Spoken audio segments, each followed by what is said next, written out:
The wolf.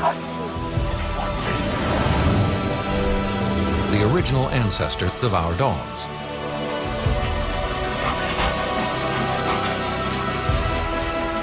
More than 15,000 years of human tinkering, first by accident and later by design, has created one of the most varied-looking species on Earth.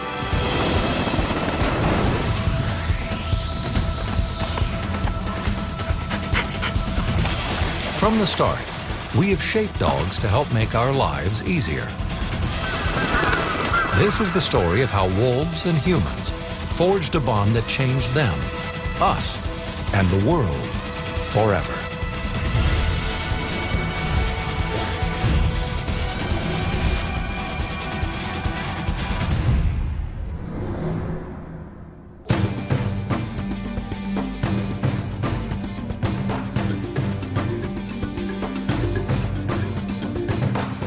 Our story begins as the great ice sheets were advancing over the northern hemisphere, turning the world colder and drier.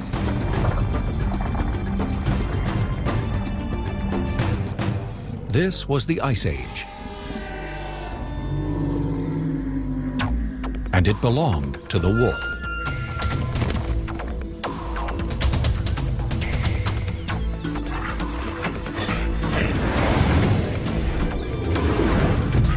This vast landscape was their backyard.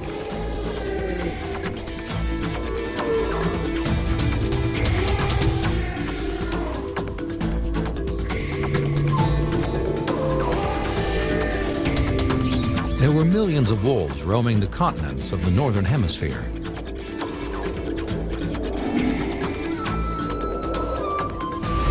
And whether they lived in the Arctic or the desert, they lived in packs. Our ancestors would have feared and admired the wolf's speed, stamina, and superior senses.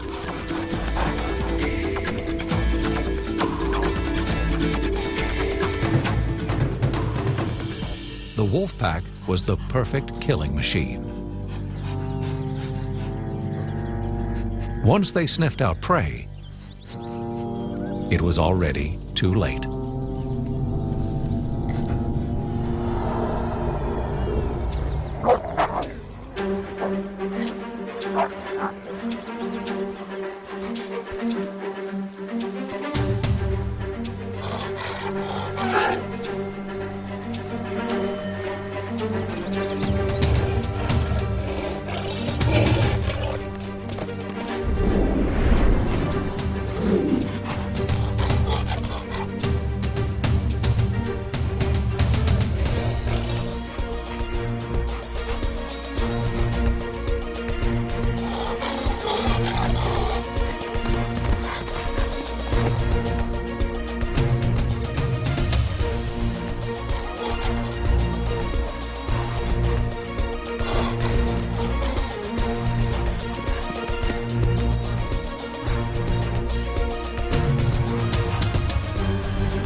Working together, they were able to take down animals far larger than themselves.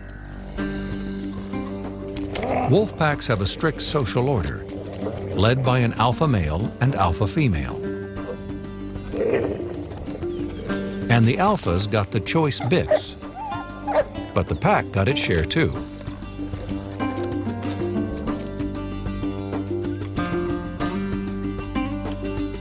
And only the alpha female had pups. But just as it took the pack to bring down prey, the pack helped raise the young. A wolf pack was a family, and in that sense, they were just like us.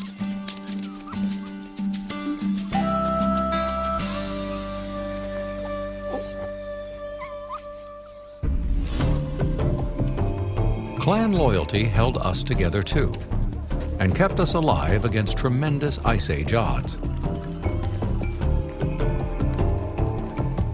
Because for thousands of years, we trespassed in a world that was not ours.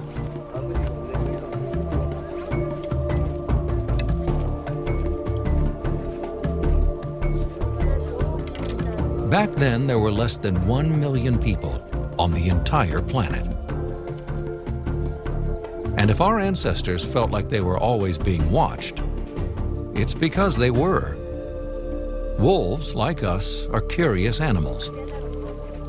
For a carnivore with a nose 100 times more sensitive than ours, the smell of cooking meat would have been an irresistible lure.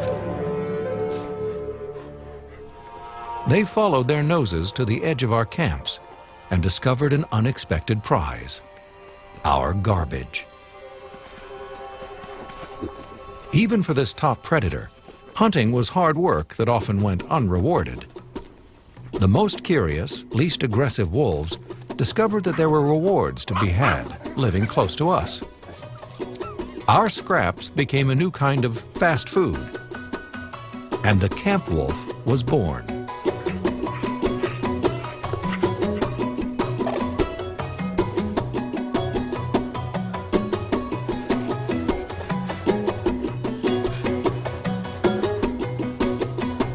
Professor of Ecology and Evolutionary Biology, Dr. Robert Wayne, is the senior author of a new genetic analysis of wolves and dogs. I think it was initially a loose association. Wolves started following humans because they provided a resource, and then kind of adopted the human niche. And those wolves, just by the nature of that new habit, that is, they were no longer territorial, they were not hunting territorial prey, they were following humans, there was some kind of reproductive divergence. In time, the camp wolves living close to humans became genetically isolated from the wolves of the forests and wilderness. Eventually, in locations across the Middle East, Asia, and Europe, a new social order dawned.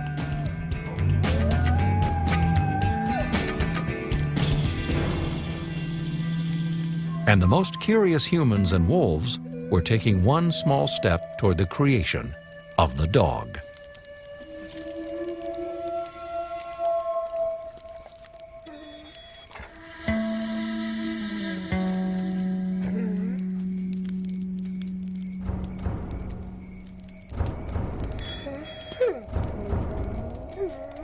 This first timid contact began a dance between our two species that would change our world forever.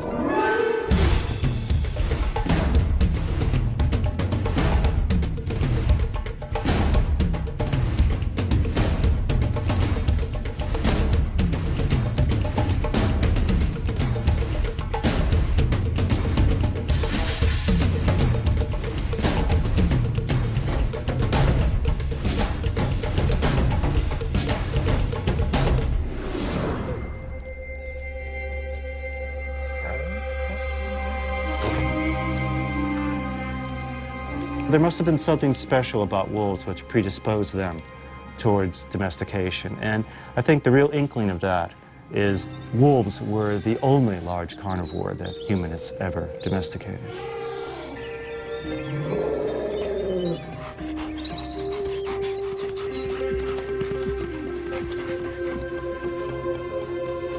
Camp wolves became a familiar presence around our campsites. And we became more comfortable with them.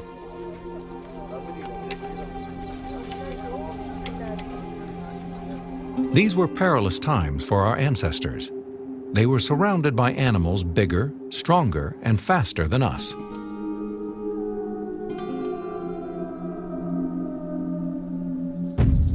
When night fell, we huddled around our fires, wary of the danger from predators lurking in the darkness.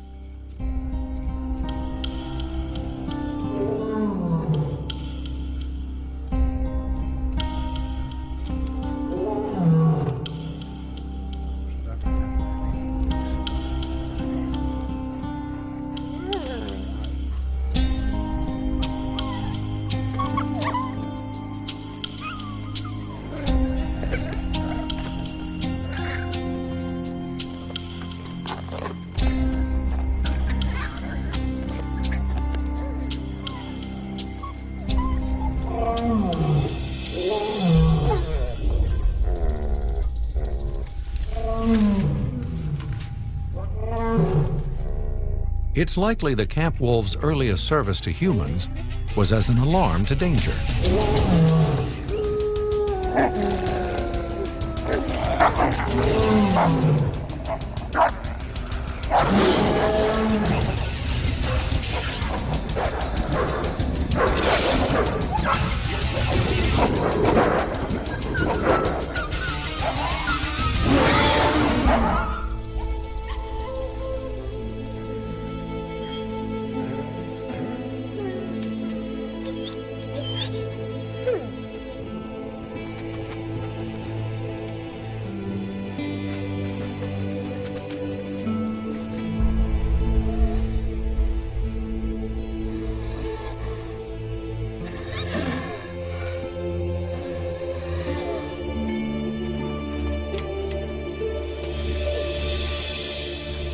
In protecting her own young, this camp wolf unintentionally protected the human.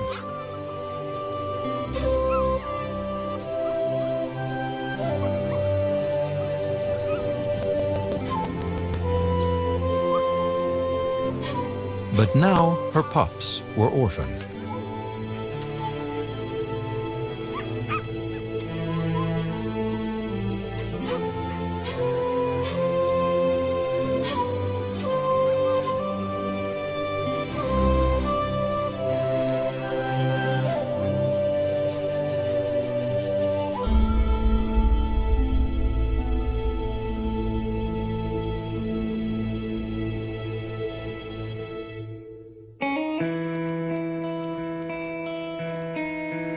The clan mothers could never have known that the cries of the wolf pups would trigger their brain chemistry, urging them to nurse for these babies just as they did their own. This brain chemical, oxytocin, is made by all mammals, and it's released through suckling and by warmth and repetitive touch. That night around the campfire, no pup or clan member was immune to the powerful connective chemistry being unleashed. Today, we are just beginning to understand how such simple acts of kindness can ignite the social brain chemistry that makes us less fearful and willing to develop social ties. The pups and clan members first felt this bond more than 32,000 years ago. As new generations from these orphaned pups were born, the camp wolf evolved into the proto-dog, the precursor to man's best friend. And with each new litter, our ancestors kept the tamest pups and shunned the rest. Early on, any wolf that hinted at aggression, or a proto-dog that hinted at aggression towards humans, especially our children, would have been immediately removed and killed. The ones that successfully integrate with humans are the ones that tend to be more docile. Instead of natural selection guiding evolution, human intervention changed the very nature of the proto-dogs. Long before there was a word for it, our ancestors became geneticists, and they created the wolf that didn't bite, and set the stage for all of our dogs.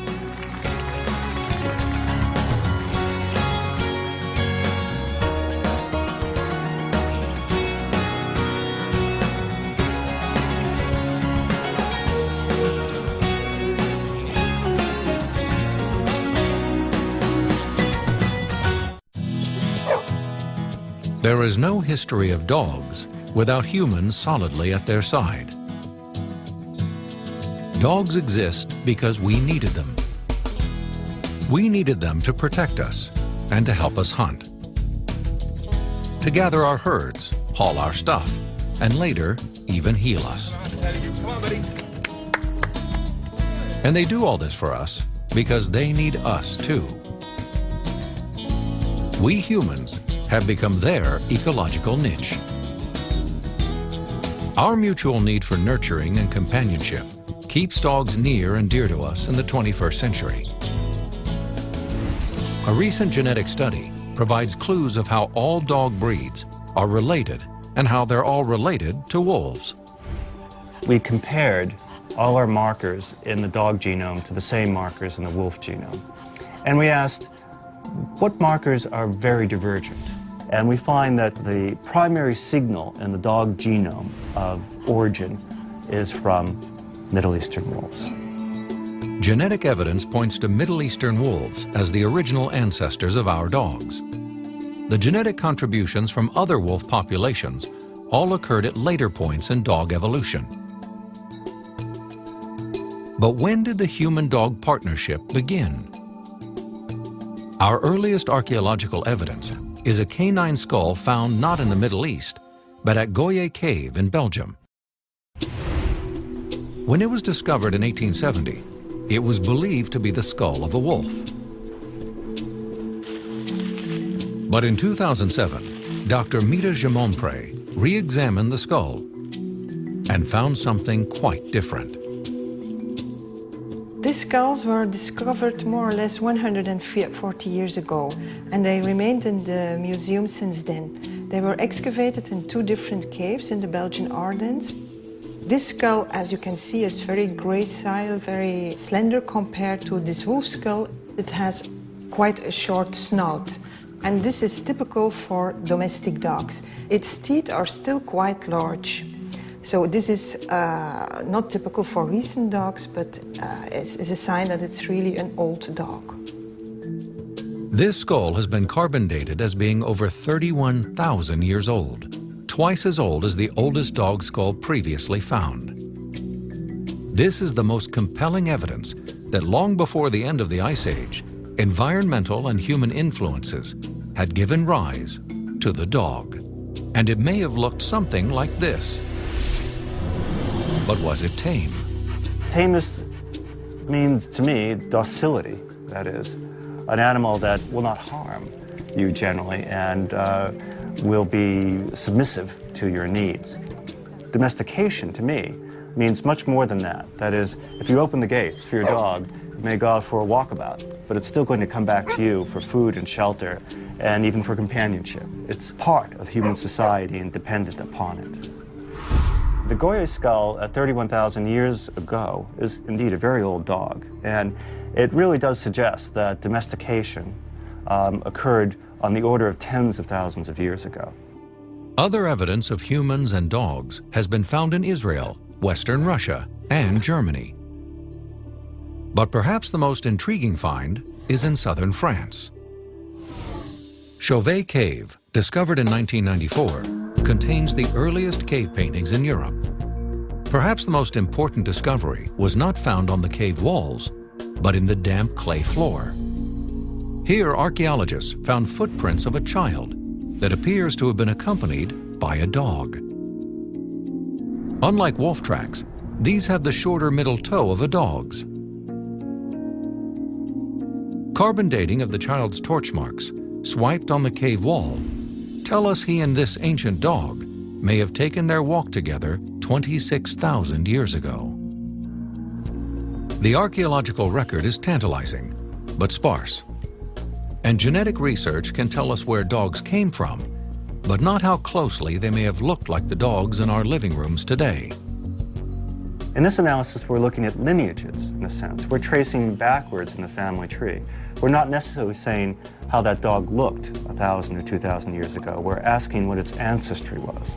So the dog that we see today and recognize as a Samoyed or a Chow Chow, its ancestors might have looked far different than that. Our relationship may go back over 30,000 years, but what our dogs look like today is a fairly recent creation.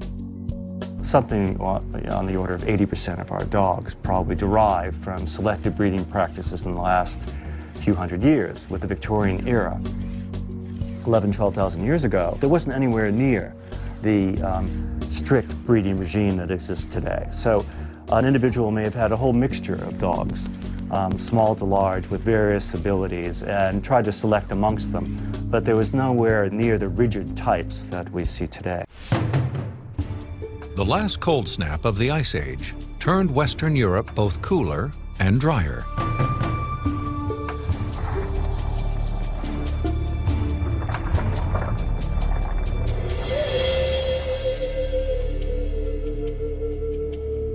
As climate changed, our ancestors had to adapt.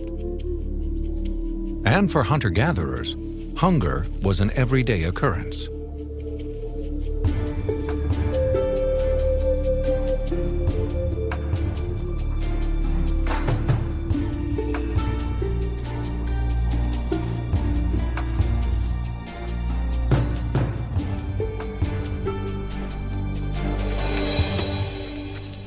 And primitive hunting could be very much hit and miss.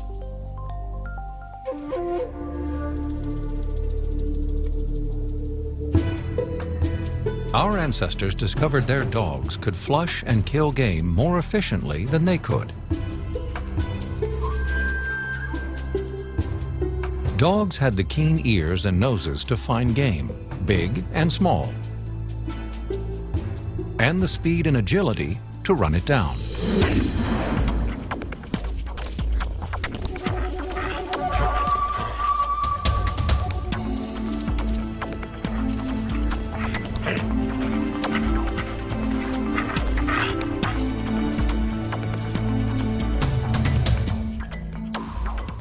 Wolves were specialists in cooperative hunting.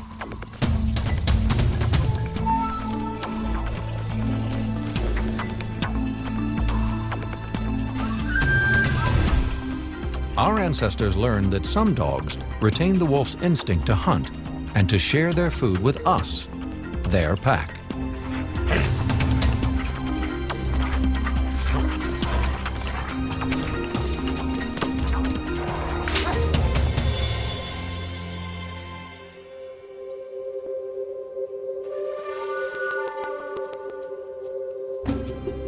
We began the process of selective breeding by mating only pairs of good hunting dogs.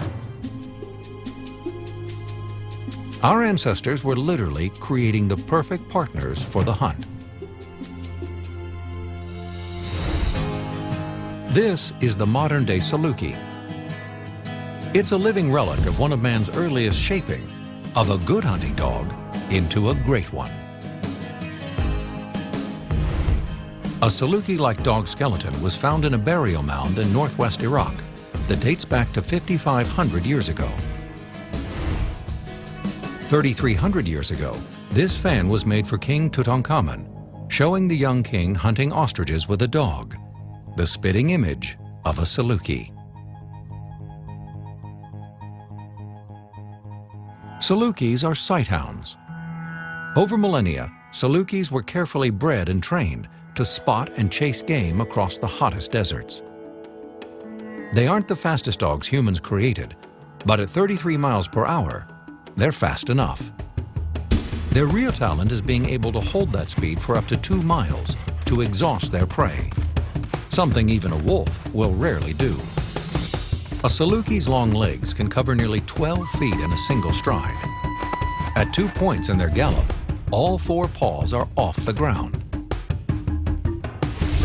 This efficient gait contributes to their incredible endurance.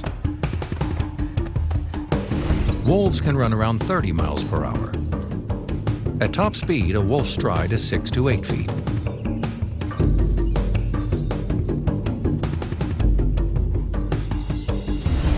Salukis do not track by scent. Odors dissipate in the dry desert winds. Instead, Salukis rely on their vision to spot prey in the open landscape. Sight is generally considered one of the weaker of a dog's senses, but the long-skulled sighthounds have binocular vision like we do, and a very wide field of vision, 270 degrees. That's 110 degrees wider than ours. Selective breeding gave Salukis a powerful visual streak that runs through their retina. This is believed to make moving objects on the horizon, like prey, highly visible.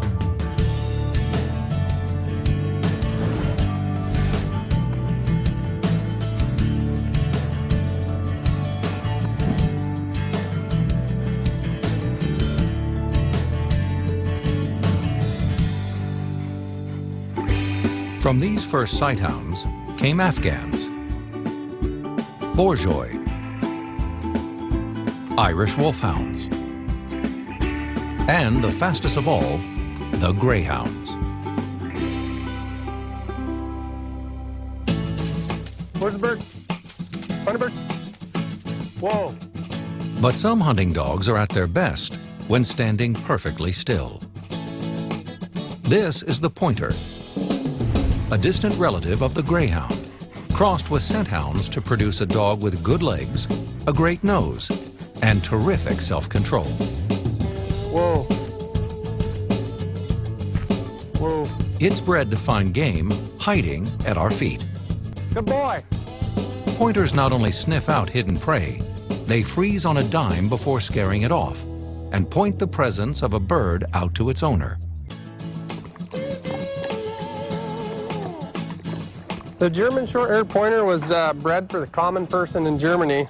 They wanted a dog that would track and hold game, and they didn't have guns back then when these dogs were around, so they would use raptors, and the dog would hold the bird on point, and they would release their raptors, and the hawk or the peregrine or whatever they had at the time would come in and grab the prey. And they're mesmerized by the bird. They want to find it, and then once they do, they want it, but there's something that holds it back, and that's that breeding. When he's not working for the U.S. Forest Service, Brian Dirks trains pointers in Northern California. Heel, heel up. Heel up. Lacey, heel up. Good girl. Boy. Heel.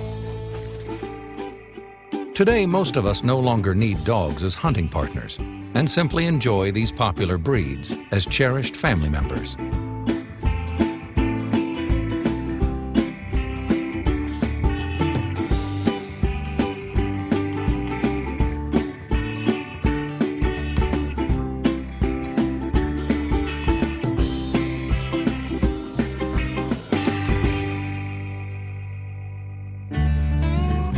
Humans harnessed the wolf's natural impulse to feed the pack and created retrievers.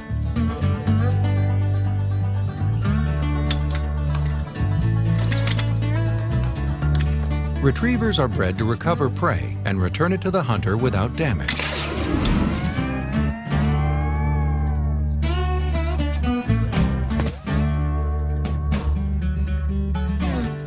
Field trials with these dogs have become a popular sport for many dog owners.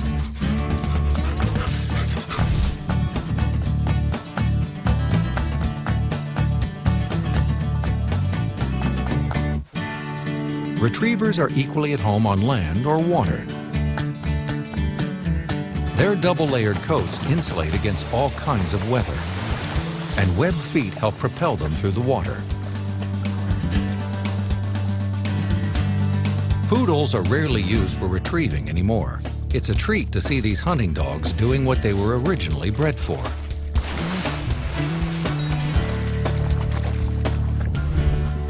Wolves will charge into water in pursuit of prey, and our dogs are a chip off that old block. Retrieving breeds are bred for soft mouths. This refers to the willingness of the dog to carry game in its mouth without biting into it.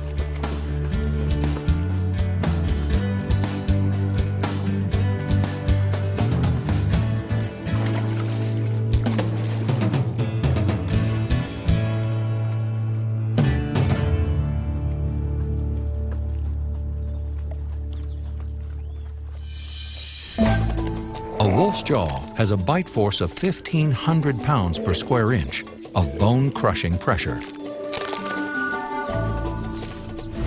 Even with prey in his mouth, a retriever can suppress that urge to bite, and they can recover a downed bird as gently as they would a lost pup. Whether they're pets or hunting partners, it's really our dog's affection we cherish most. Because without it, all the physical and sensory superiority we bred into them would mean nothing.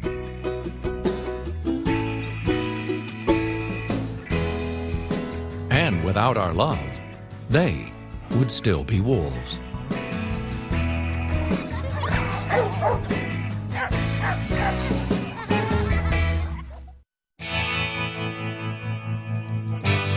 For thousands of years, humans migrated with the great herds, taking only what they could carry.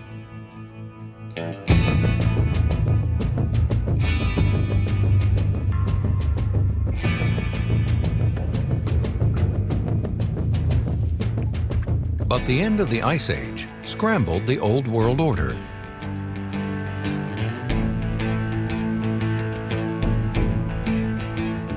some species died out. But clever humans were not so limited. Our ancestors had their versatile canine partners to help them exploit new opportunities. One of those opportunities took us across the land bridge from Asia and into North America.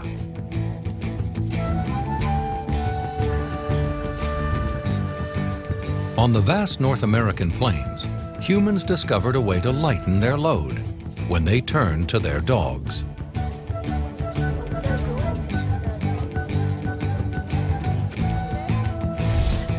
Wolves are not beasts of burden, but their natural inclination is to stick with the pack. Hauling a load was a strange new burden for our dogs, but luckily for us, their loyalty was as strong as their backs.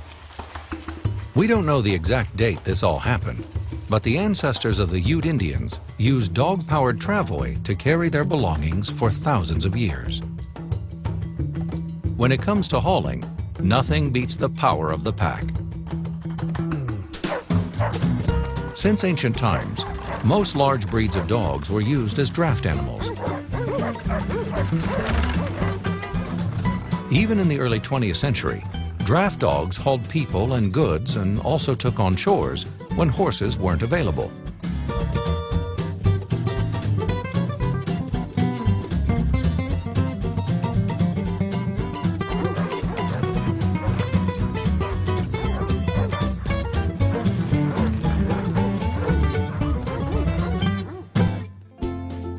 Thanks to technology, most working dogs are unemployed. But besides just being pets, many working dog breeds today enjoy keeping some old traditions alive.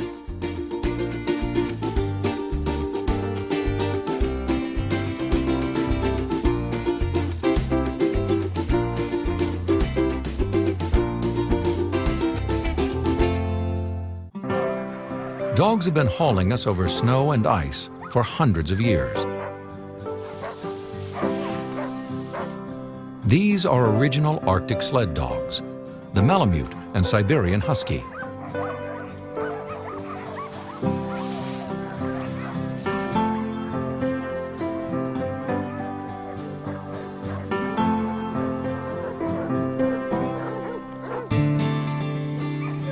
Good morning, are you ready for a run? But ever since mixed breeds started winning the 1,150-mile Iditarod and other sled dog races, have ruled.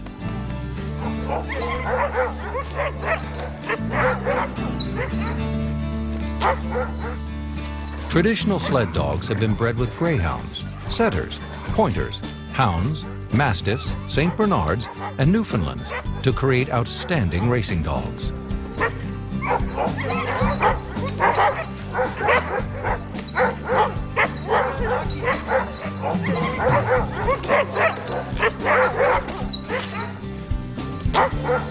And sled dogs don't run because the musher cracks the whip. They run because they love to. So strong is the desire to run with the team that the worst thing that can happen to a sled dog is to be left behind when the team pulls out.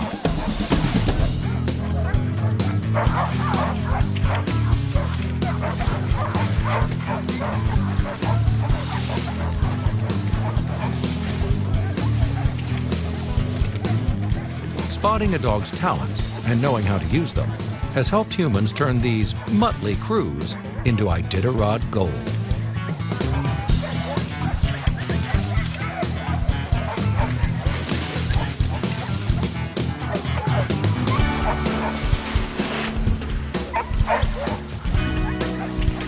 In this last remnant of the Ice Age, one thing has never changed.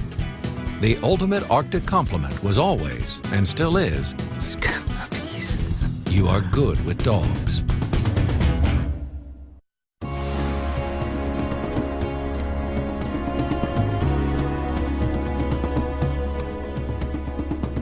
Our hunter-gatherer ancestors were always at the mercy of climatic and seasonal changes.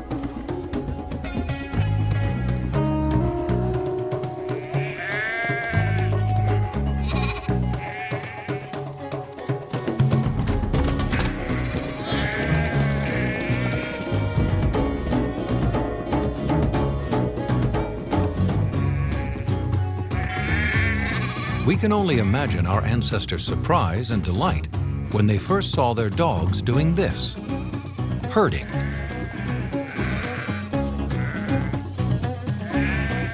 Little did they know, they were witnessing the beginning of the end of life as they had always known it.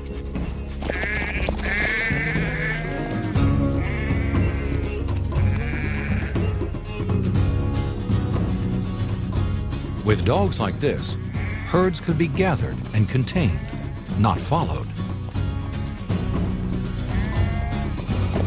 Game could be kept, not stalked.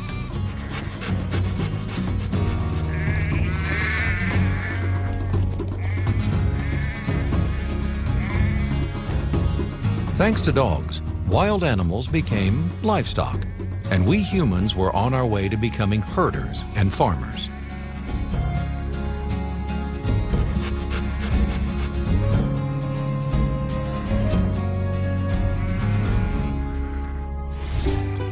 Herding dogs remain ready to work whenever asked, and their enthusiasm and devotion still wins our admiration and our hearts.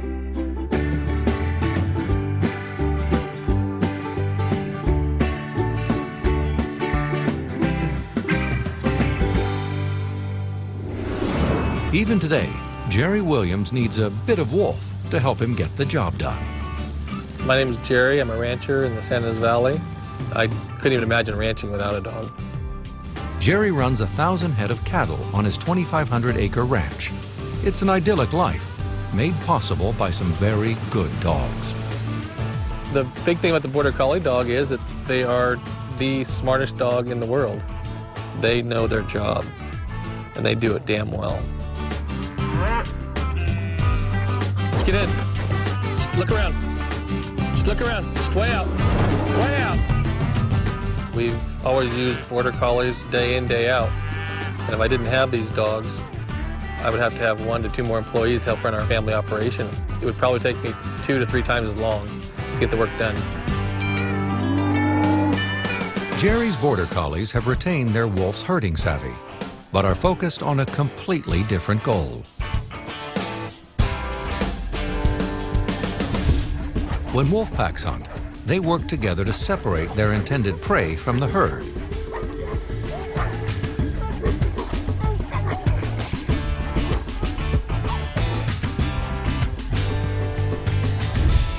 When this wolf-like pack stalks the herd, it's not to divide and conquer, but to keep them moving together.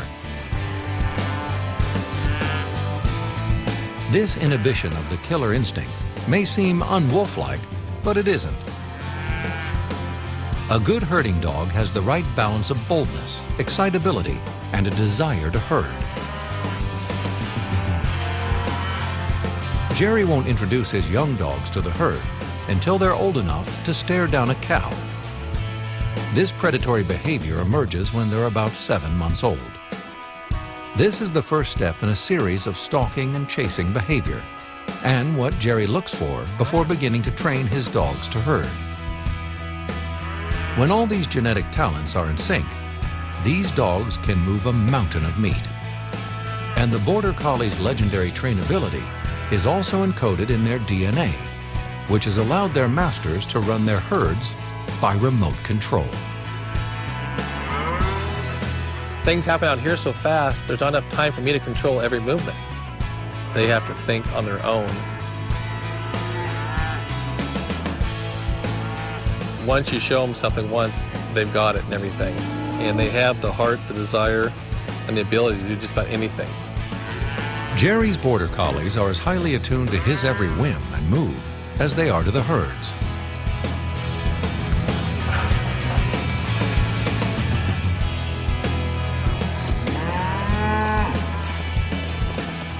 The dogs love to do what they do.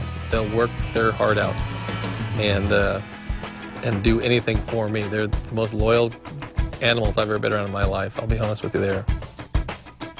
They're just like our family and best friends. We get to work with our best friends every day.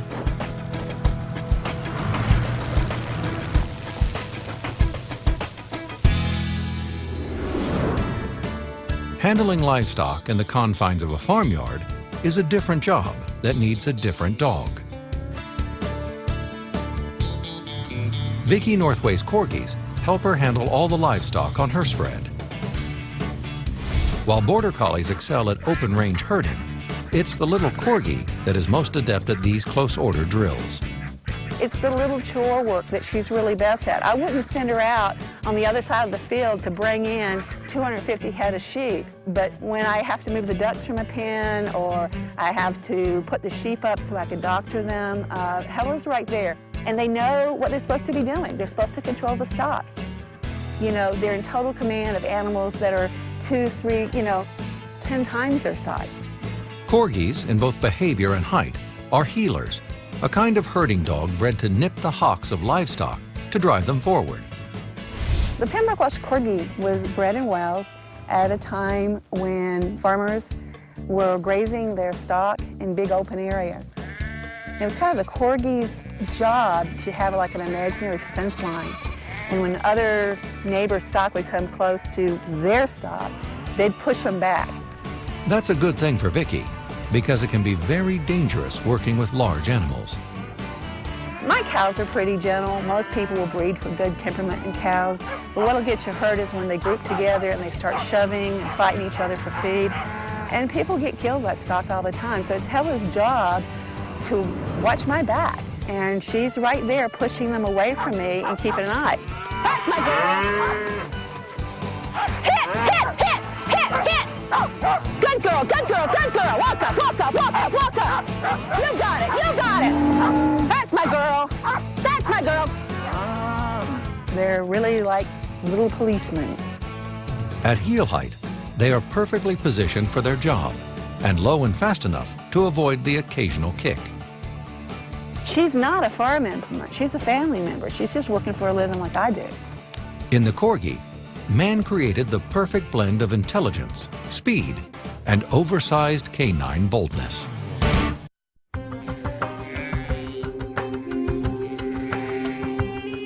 For the first time in human existence, we began to put down roots.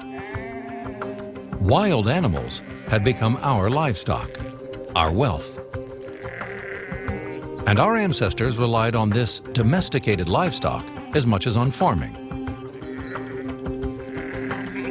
And we relied on our dogs to protect our precious herds from predators of all kinds.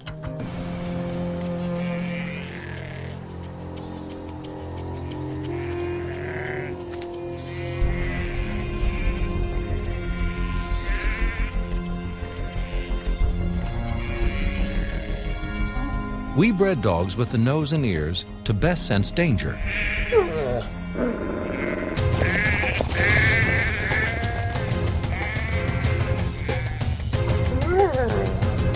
But also had the muscle to deal with it.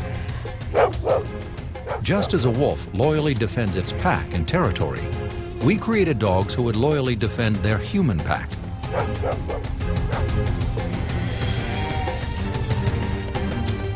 Our dog's natural ability to recognize friend from foe, hear a distant gate creak, sound the alarm and attack an intruder, became essential to protecting our property as much as ourselves.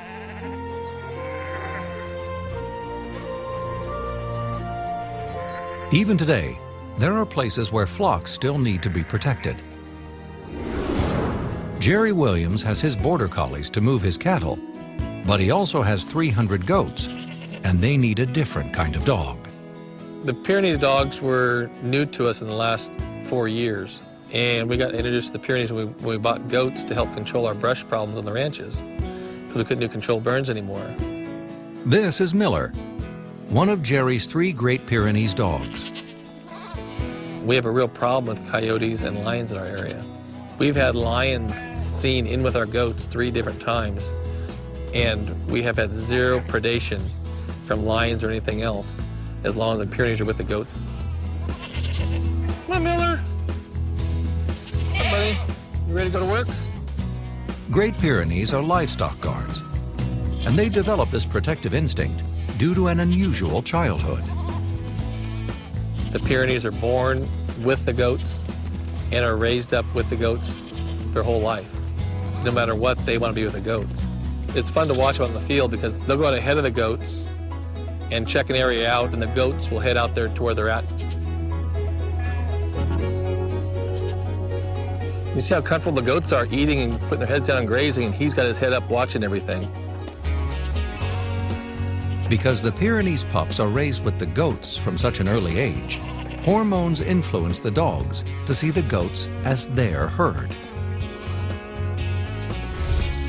Just as wolves watch over their territories, the Pyrenees vigilantly watch over their herd, protecting them from predators. These Pyrenees have taught me so much. They've taught us how to be around them. I've made mistakes with them with the fact of thinking I was going to bring them in to give them some time off and put them in a dog kennel, and these blood-curdling howls from them and everything, realizing no matter what, they want to be with the goats. I mean, their loyalty to their friends, to their goats, is absolutely amazing. Jerry sleeps well at night, knowing his dogs will not leave even one goat up on the mountain alone.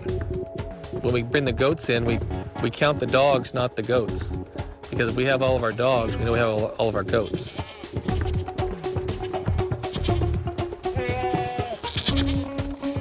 See how he greets them when they come in? There's no way any other way of controlling coyotes or lions with these goats would work besides these dogs.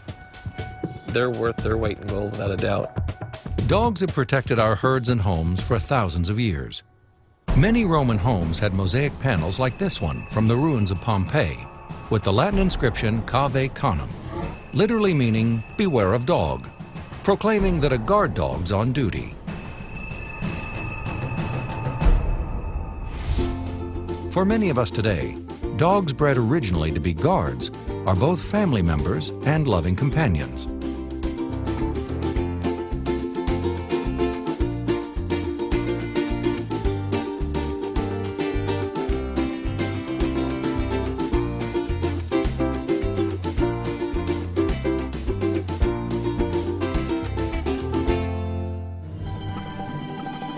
Italy's beautiful mountain lakes and coastline attract millions of swimmers and boaters year-round.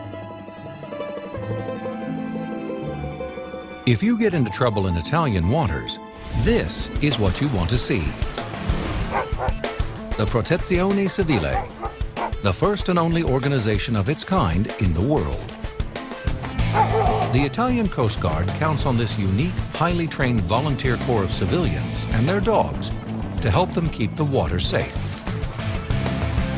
These are Newfoundland retrievers, water dogs of legendary strength and swimming ability. Originally bred to haul in the nets of Newfoundland's fishermen. But it's not just Newfies. Other water dogs, like labs, are rescue swimmers too.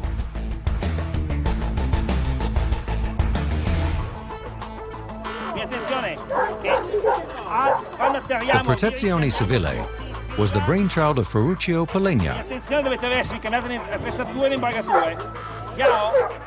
20 years ago, he decided to combine his dog's affinity for the water with an idea for public service and founded the Italian Water Rescue Dog School. In Italy, we have 300 dogs that are ready to work with Coast Guard. Ferruccio worked closely with the Italian Coast Guard and Air Force search and rescue units to create the curriculum for the program. So far this year, 10 people have been rescued by this unconventional partnership. And this is the first step in getting Italian dogs approved for duty. Teamwork is key between these civilian volunteers and their dogs. Each team must first be able to swim over a mile.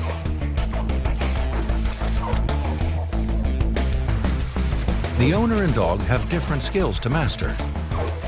The person grasps a hold of the drowning victim, and the dog tows them both to safety. The next level of training is to learn to perform a rescue from a speeding boat.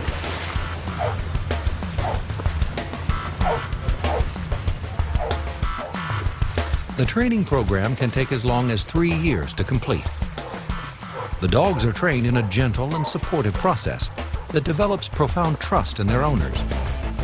And they are never forced to do anything they're not willing to do.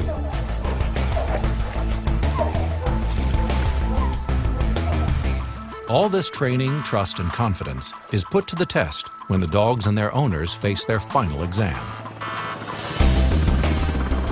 It's time for the big leap.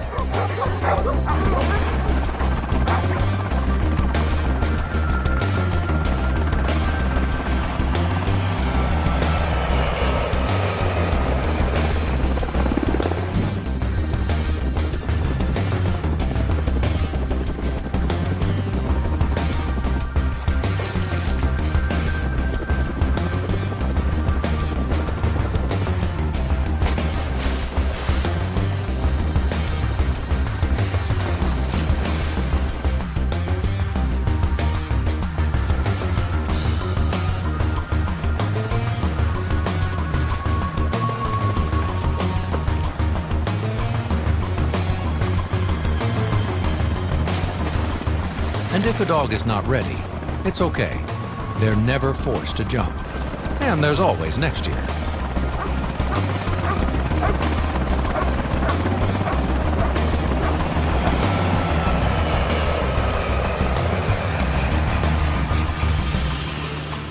Once they prove their pluck, these citizens and their dogs are ready to work alongside the Coast Guard, patrolling Italy's lakes and beaches, from Venice to Sardinia.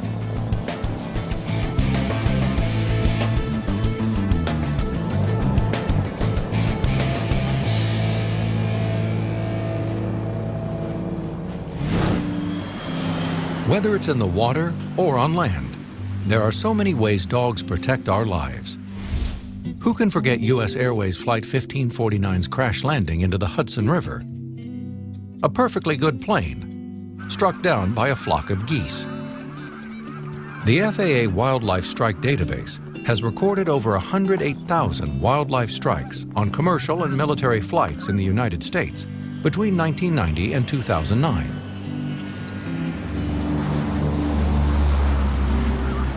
But how can we keep flocks of big birds from nesting at our airports and flying into our planes? Just whistle.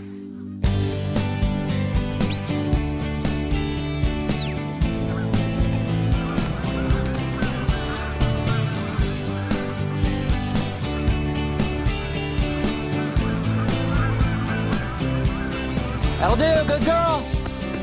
Come on.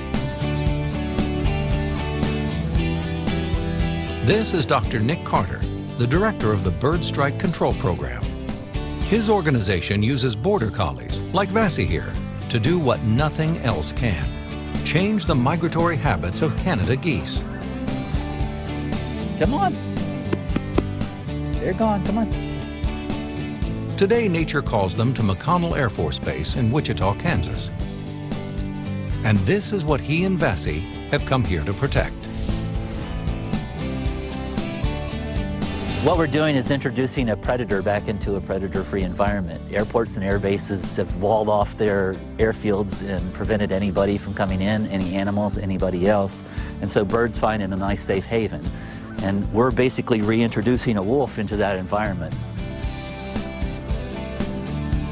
You can chase off birds with anything. I mean, you can go out there and wave your arms up and down and they'll fly away. But the problem is they come right back. And that's because bird DNA doesn't recognize loud noises or giant airplanes as serious problems. We're working with 1 million years of evolution. They understand what a furry thing coming at them from the grass means. It means move and don't come back.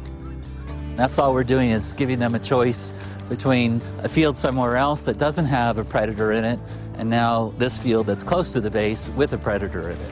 An evolutionary no-brainer for the birds, but a very different story for the dogs. We train the dogs to go against their instinct of going out and around them when we train them to go straighter towards the birds. So we're doing sort of the opposite of herding. We're actually trying to get them to frighten the birds away rather than bring them back slowly like they would with sheep. These are hard lessons for a border collie to learn. And only about 5% of the dogs that enter the year-long training program will graduate. The dogs are very, very effective. In fact, they're unbelievably effective. Here, for example, at McConnell Air Force Base, they've had a 30% reduction in bird strikes, and there hasn't been a single damaging strike since we started over 3 years ago. In Israel, where we've had them working for over a decade now, they've gone from $10.5 million in damage to $8,000 in damage. The dogs can clear tens of thousands of geese and birds off of a mile or two of open land. I'm not sure I'd want to do the job without the dog, because you can have 10 or 20 people trying to do the same thing that a dog can do in literally 5 minutes. They're all about work, and that's all they care about. They work for the love of the work itself. It's no wonder that the Border Collie is the fastest growing form of bird control on airports, military air bases, and golf courses. And this completely non-lethal program uses only rescue dogs. So the birds are saved, the dogs have great homes and jobs, and the skies are safer for everyone. All because this dog is smart, adaptable, and willing to tackle any task we point her to.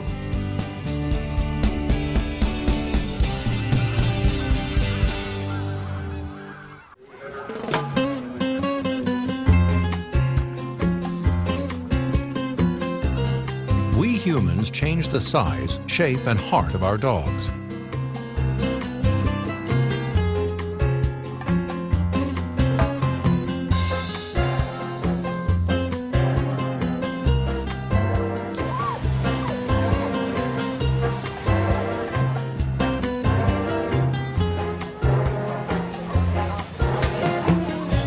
But the one wolf feature that came through evolution unscathed was the wolf's incredible sense of smell.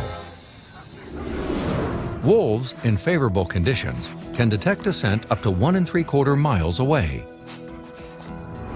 And from the earliest days of our relationship with dogs, we've put their noses to work for us. We rely on keen vision to navigate our world, which is fine in open, well-lit places. But the dog's nose can smell what can't be seen. Animal behaviorist Alexandra Horowitz says to know the dog, you must know its nose and the ways it experiences the world. As we see the world, dogs smell the world. You know, we open up our eyes and there's the world visually in front of us. Dogs, come into consciousness and take a big sniff, essentially. So we can kind of imagine that the entire geography of this world is redrawn for them in odors. And every sniff tells a vivid story. You watch a dog's nose for any length of time, they're doing terrific gymnastics. The sniff of a dog is not like our clumsy sniff. It looks like the dog is turning his head to see, but really he's turning his head to sniff first. Whether it's big, round, and the palest pink, or small, pointy, and glossy black, all dogs have highly sensitive noses.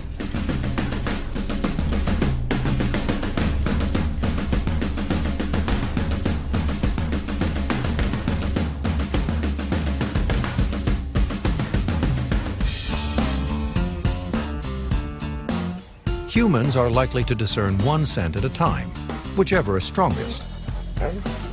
However, a dog can sort through a myriad of scents simultaneously.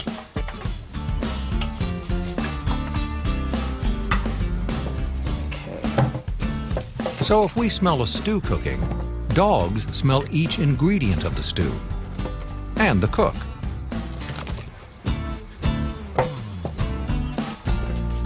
What's it smell like, guys? What am I doing over here?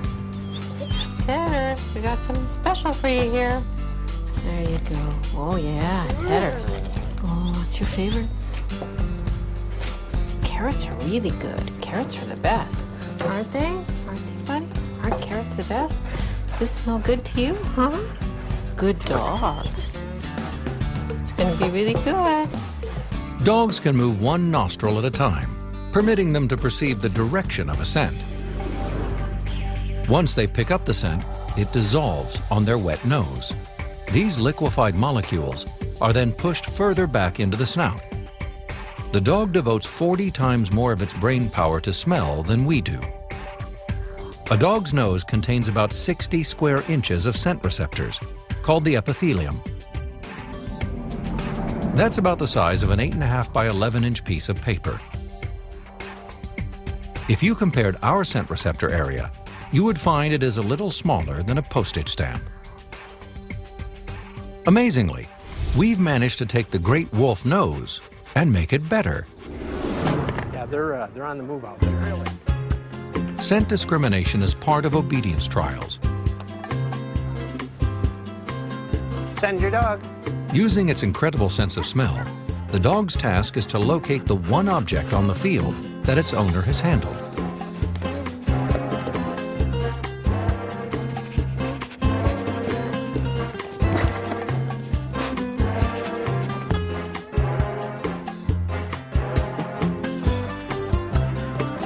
Through careful breeding, we created the bloodhound nose, complete with 300 million olfactory sensors. Even the dachshund has 125 million. And the beagle packs in 225 million scent receptors in its nose.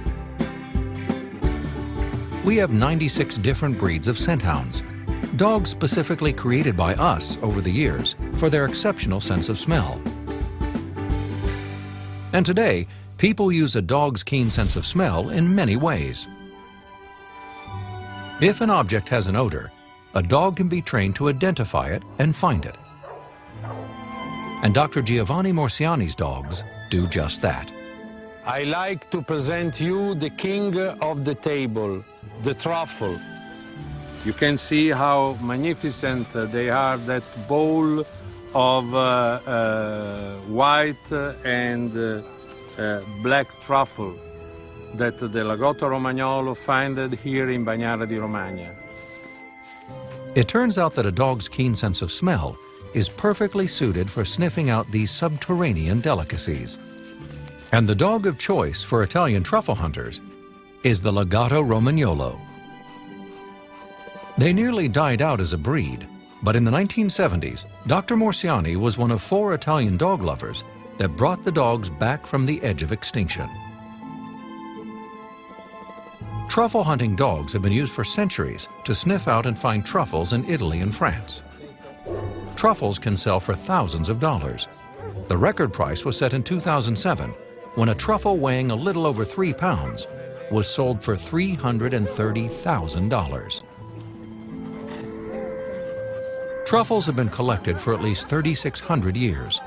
Their attraction is a tantalizing taste and aroma, and it is said that once experienced, can never be forgotten. Historically, both pigs and dogs have been used to find truffles. In Italy, dogs are preferred because pigs will eat truffles. Dogs won't.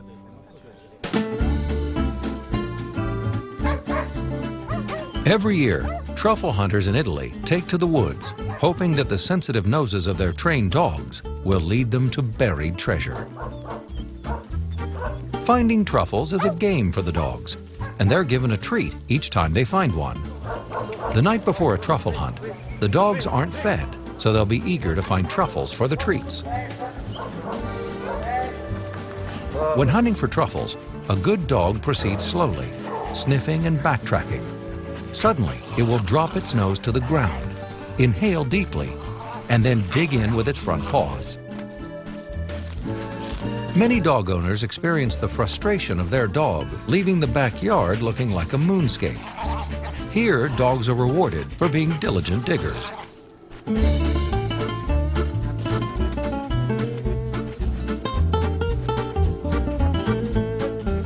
The handler stops his dog before its nails ruin the truffles.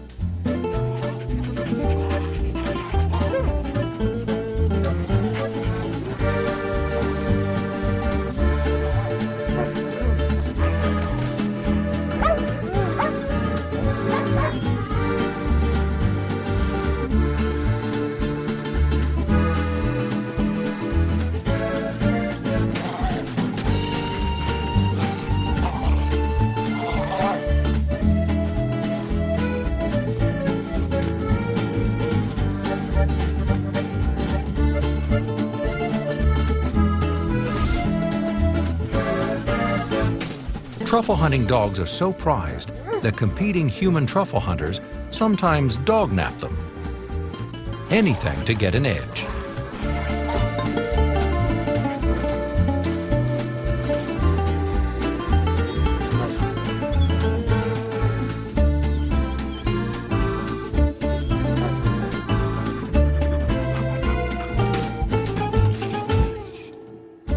This basket holds about $10,000 worth of truffles.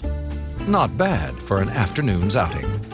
And now we are going to eat a very, very special food. Pasta. Tortelloni romagnoli with truffles. When it comes to plucking this musty jewel, nothing beats the power of the nose. Next to smell, the sense of hearing is the most acute of a wolf's senses. Wolves can hear as far away as 6 miles in the forest and 10 miles in the open. Our modern dogs inherited their great sense of hearing from the wolf.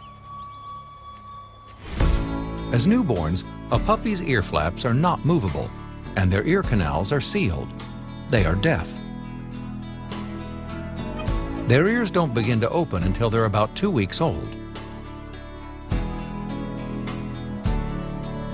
By the end of the first month, the puppy's hearing is acute.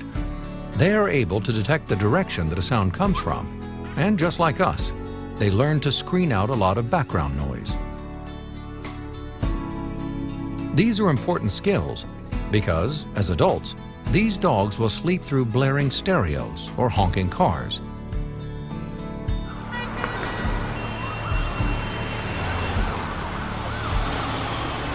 But open a bag of dog food, and they're wide awake. Dog ears come in an amazing variety. Extremely long and floppy, small, soft, and perked, or folding elegantly alongside the face. It's the pinna that's the outer, visible part of a dog's ear. Dogs are able to tilt, turn, raise, and lower their ears to locate not only the sound, but pinpoint the exact origin and accurately interpret whether it is threatening or not. The frequencies that dogs hear are nearly twice what we do, and they can pick up and distinguish sounds roughly 4 times the distance we can. At the outer edge of the ear is the ear flap. The flap funnels the sound through the ear canal to the tympanic membrane, or eardrum. Inside the eardrum are 3 small bones that increase the intensity of sound vibrations. The vibrations enter the spiral-shaped cochlea, which converts them into signals that are then delivered to the brain. And all this happens in 0.06 of a second. But what has proved to be the most important thing a dog can hear is the sound of the human voice. Hands up, light.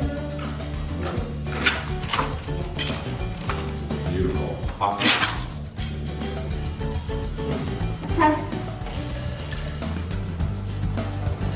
Feel.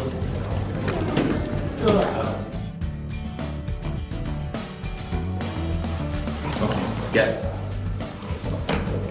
Okay. Good. Monkey, step. Dogs' ears are exquisitely tuned to the tone, pitch, and rhythm of our voices. These are nonverbal cues that reveal our emotions and intentions to our dogs. Up, switch. Nice, very nice. Ready? Let's go. Okay, Becky, pull. That ability to understand us allows companion dogs to enhance the independence and quality of life of their disabled partners. Becky, stop. And this partnership is built on the human voice. But just understanding our voice might not mean much without a dog's willingness to do things for us. Dogs have not only learned to listen to our voice, today there are some that can feel the emotion of our hearts. The Golden Retriever is one of the breeds we originally created to help us hunt. And even though most of us no longer hunt, the Golden has never stopped wanting to please us. Today, they're often found in service as companion dogs. This is Tuesday, and his best friend, Luis Montalvan. Luis is a former Army captain and decorated veteran who served 2 tours in Iraq. For 4 years, he was surrounded by violence and death. When you're in the profession of combat arms, you're expected to be tough and deal with it and take care of your soldiers. And I really neglected to take care of myself. Luis came home with a serious spinal injury and psychic scars that tormented him day and night. You know, transitioning out of the military can be a difficult thing. I mean, I'd been in the military a long time, and coming to New York, I'd never lived in New York. It's New York. Trying to rebuild his life on his own was a real challenge. In 2008, the promise of help arrived in an email from the Wounded Warrior Project, which offered to pair veterans with mental and physical disabilities with trained service dogs. Well, the latter portion of 2008, I got Tuesday, and he has been, a godsend. Tuesday, stand. Good boy. Look, get my shoes. That's it. Good boy, bring it here. Tuesday's retrieval talents spare Luis painful bending and lifting. Good boy. Look, go get the other one. Such a good boy. Oh, good boy. You're so good. Such a good puppy. He helps me with balance. I've had some issues with balance where before I got him, I fell down a flight of subway steps. It was pretty bad. So he offers me a sense of equilibrium as I walk that's tremendously helpful. Easy. Step. Good boy. And once in the subway, Tuesday helps Luis keep his mental balance. There are a lot of people around, and it's unnerving because it reminds me of some incident in Iraq. Psychiatric service dogs are trained to recognize changes in a person's breathing, perspiration, or scent that can signal the onset of a flashback or panic attack. He'll tilt his head back and look at me and sort of smile and maybe lick me and ask me to pet him, and it takes me out of the past and it brings me into the present. I feel better about going out. By keeping Luis from dwelling on memories of Iraq and in the present, Tuesday gets him to the VA and to his graduate journalism classes at Columbia. But Tuesday is far more than a well-trained therapist. He's a great dog. And just by being a great dog, he can unleash oxytocin in all who return his loving gaze. Tuesday is beloved at Columbia, and he's beloved at the VA. Veterans love to see him. He says hello, and he has a remarkable way of changing their disposition. And they even just say that, you know, I feel so much better now. Down. Good boy. Belly. Oh, you should watch your belly. Oh. He has allowed me to get out of my apartment, you know, where I used to spend an inordinate amount of time alone, stewing in my thoughts. He's a dog, he needs to go out. And at the end of their long days, Tuesday even reminds Luis to take his medicine. Good boy. With Tuesday curled up next to him, Luis is able to fall into a healing sleep, knowing that Tuesday will wake him at the slightest hint of a nightmare. And so, our long, long journey with the dog finds us back at the beginning, when they protected us from dangers beyond our campfires. Only now, we're asking them to protect us from enemies within. The camp wolves that gambled on humans made a very good bet. Here in the United States, we share our homes with over 70 million dogs. Wolves have not fared as well. It is estimated that their population has dwindled from millions at the end of the Ice Age to only 200,000 worldwide today. It's from the genetic palette of the wolf we humans have created dogs to be our partners and companions. We selected the best noses, eyes, muscles, and heart, mixing and matching till we had created over 400 breeds of dogs. From those first proto-dogs, our ancestors could never have imagined it would have led to dogs that fit in a teacup or take up a bed. But what's really surprising is that most of the breeds that we're all familiar with are little more than a century old. Dr. Robert Wayne has studied the genetic background of all dog groups. The selective breeding that was very controlled, very strict, really became much more popular during the Victorian era. Standards were erected. Your breed could only look like this, and you bred to that standard. And you didn't outcross with other breeds. And those processes, I think, lead to closed gene pools. And along the way, breeding for fashionable traits has created unforeseen consequences. Many dog breeds have developed significant health problems. Over 500 genetic defects have been cataloged in purebred dogs, and more continue to come to light, threatening the health of entire breed populations. Veterinarian Dr. Meredith Kennedy regularly treats dogs with inherited health problems. The bulldog basically is a genetic mutation, and the two genetic mutations that we see in the bulldog, chondrodystrophy, which means dwarfism, and that's where you get kind of the bow-legged stance, you get that short back, you get the little corkscrew tail, and they are also brachycephalic. Brachycephalic means short face. So basically this is actually an abnormal dog. These are genetic mutations that people find desirable, and then you start breeding for those things, exaggerating those particular characteristics. You end up with a dog that cannot walk properly. They're at greater risk of death by asphyxiation from just normal things like going for a walk in slightly warm weather, and they need surgery just in order to be able to breathe like a normal dog, and this really hurts the dogs.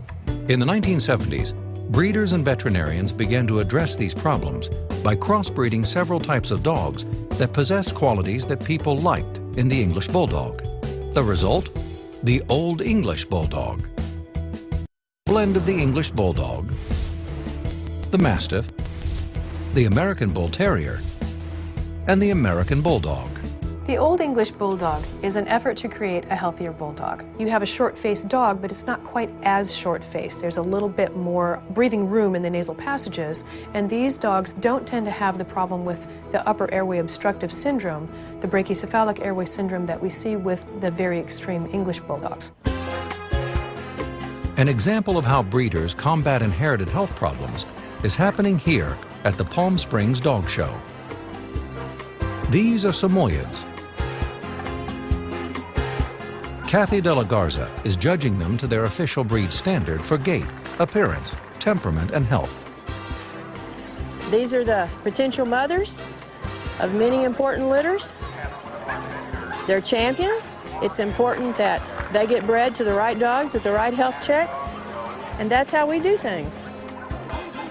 Like many large breeds, these dogs carry genes that can cause joint deformities. These are what we call braille dogs. You have to feel everything because these dogs are a tool. They're our beloved companions, but they were bred for a job and they should be able to do it, even though we don't ask them to. Everything is functionality, not just beauty on these dogs. This is a high-stakes competition. The winning dog will be highly sought after for breeding the next generation of Samoyed champions. Puppies with a championship pedigree can go for as much as $2,000 to $3,000. But responsible breeders also want to ensure that no potentially harmful traits are passed on to the next generation. Okay, you're my best of breed. You're my best of winners. You're my best of opposite. You're an award of merit. You're an award of merit. And you're an award of merit. Chase has won enough points to finish his championship. But now he must face another judge. His owner, Ken Granacki, takes him to a mobile vet clinic to be examined for congenital defects. Okay, we got it. Are we doing elbows? Yes. His hips look good, by the way. Tell me when. We're looking at the right elbow right now. We're looking for elbow dysplasia. It's a digital image of his left elbow, and we're able to manipulate that to determine whether or not he has it, which in this particular case he does not. He's got very good elbow conformation. In the case of the hip joint, we're evaluating this area right here. This bone right here, that's the ball and socket joint of the hip. And in the case of hip dysplasia, that's an underdeveloped area, and the ball doesn't fit well in the socket. And in that case, instead of a ball moving like this as it should, you get movement like this. And in those cases, you'll get abnormal tugging of the soft tissues, which will put strains on the tissues and cause arthritis.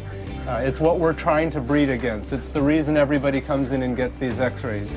There's a very high incidence of hip dysplasia in most dogs, in particular large breed dogs, and these hips are going to come back as a good. That's the good news. That's what as a breeder, that's what we look for. Chase has aced this exam, and Ken will be given a certificate to verify that this champion has been joints, that he can pass on to all the little Chases to come. Scientists believe that during the domestication process, dogs were selected for their unique ability to communicate with humans. But they understand far more of our language than we do of theirs. One essential talent that dogs have that seems to owe little to their wolf ancestry is their willingness to look us in the eye. One of the things that's unique about dogs is that they'll look you in the eyes. They'll gaze at you the way humans gaze at us. This is something a lot of other animals don't do. Wolves avert their eyes from directly gazing into ours, and they show little interest in what we look at or where we point. Even our closest relatives, the chimpanzees, show little interest in our point of view. But dogs soon discovered that looking deep into our eyes would give them the key to our thoughts, and maybe even our soul. It certainly provided a reliable way to communicate and bond with us. Those deep, longing looks also release brain chemicals that deepen our bond to each other and make us throw that ball just one more time, again and again. But beyond our dog's ability to understand us, we bring actual, measurable joy to one another. I think the human-dog bond is particularly profound. There's a lot of research that shows that just by petting a dog, our cortisol, stress hormone levels go down, blood pressure levels go down. In many cases, dogs get the same effect. They also get a therapeutic effect from being petted by humans. It's these connections between us, looks, petting, and close physical contact, that release the hormone oxytocin in both of us. It's the same hormone that forms the powerful bond between mothers and their infants in all mammals. It turns out oxytocin has a powerful anti-stress effect on both of our species, making us calmer and more receptive to the nonverbal messages that pass between us. This hormone connection gave our dogs a welcomed place at our ancestors' campfires, and later in millions of our homes across the planet. But not every dog is feeling the love. Humans have become the dog's environmental niche. So what happens when we turn our backs on dogs? In St. Louis alone, over 40,000 dogs live on the street. Many have recently been abandoned, and others have lived their entire lives there. Here you go. That's a good girl. Here we go. What a good girl. Now take the leap of faith. I want you to eat this out of my hand, okay? That was a very good girl. Randy Grimm runs Stray Rescue of St. Louis, a nonprofit organization dedicated to saving the lives of stray and feral dogs. In there okay? Yeah. Man created this entire problem, and I just feel it's up to all of us to do something about it. And that's kind of what I do, is rescue, work with them, and try to reintroduce them into the human pack. With his limited resources, he supports those he can and tries to rescue those that are sick. For over 20 years, Randy has fed and tried to socialize these abandoned dogs. He rescues 2,000 dogs a year. His dream is to eventually be able to rescue all of the dogs and find loving homes for them. Yes, you're like the hell with the dog food. Give me the good stuff. Every day, he has heartbreaking choices to make. The guy in the very back, his eyes are going soulless on me. He's not himself. He would be here with everybody else. I could pet him on any given day. And he's staying back. He's not with the rest of the group. He's sick. You got to triage everyone. And, you know, if you look good like him, I have to leave you behind. You know, say a little prayer, and then tomorrow morning, hopefully we can get him and get him to a vet. We're going to get you tomorrow. So you just hang in there. Because he can't get every dog, like Red off the street, Randy supports them as best he can. The hard part for me to understand is that we bred the instinct out to hunt. They can still chase a bird, they can still chase an animal, but they don't eat it. They still need me to bring dog food. Come on, guys. I've been wondering where you've been. Let me see what you look like. Oh, honey, somebody beat you up. Yeah, somebody beat you up. However, when a dog becomes very ill or badly injured, he will take them to a vet. This is the hot dog through the loop trick. Yeah, get your hot dog. Okay. There we go. And there we go. Good boy. Trust me, you're much better off. Good boy. Randy's organization spends over $1 million a year on vet bills, saving lives and rehabilitating these dogs so they can be put up for adoption. Here's Echo. This is a friend of ours. I mean, the dog is our buddy.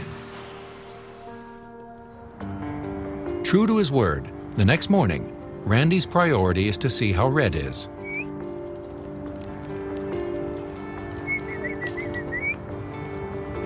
If he died, I'll never forgive myself.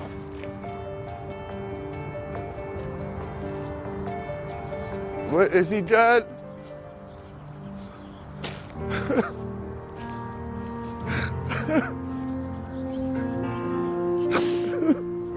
It's my fault. No, it's...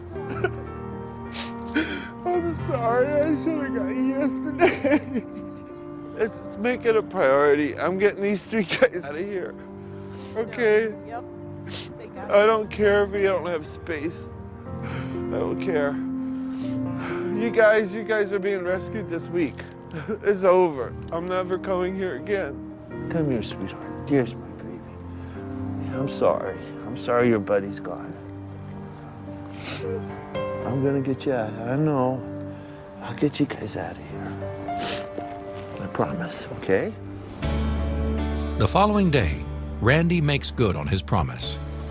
Believe it or not, these guys turn around to become wonderful house pets. People think I work miracles, but it's called love. Okay. All right, Bud. I'll get you guys out of here. Let's go.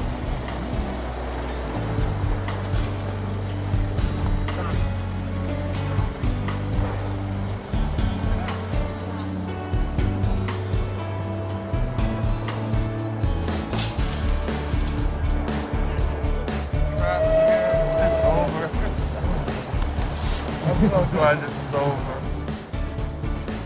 Although he's worked alone for many years, Randy now has a staff of 7, 300 volunteers, and 200 foster homes in and around St. Louis. Randy will soon be moving his rescue operation into a state-of-the-art facility that combines a veterinary clinic, a no-kill shelter, and an adoption center. This whole building means nothing to me but the word hope. Man created dog, and now look what we're doing to him. We got a responsibility. Over the years, Randy has brought thousands of animals back from the brink of death and found them new homes and families.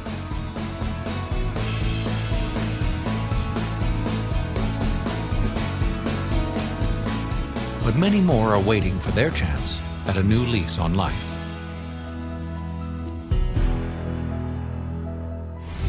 We must give thanks to our ancient ancestors who looked into the eyes of a wolf and saw the promise of a friend.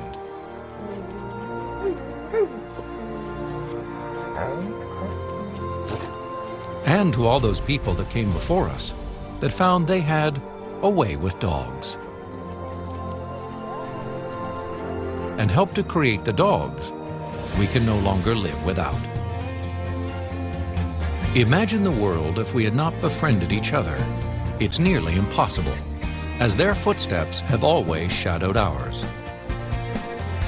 This is, however, a story without an end, an evolving tale of two species connected by thousands of yesterdays to innumerable tomorrows. What is it we will ask of our dogs next?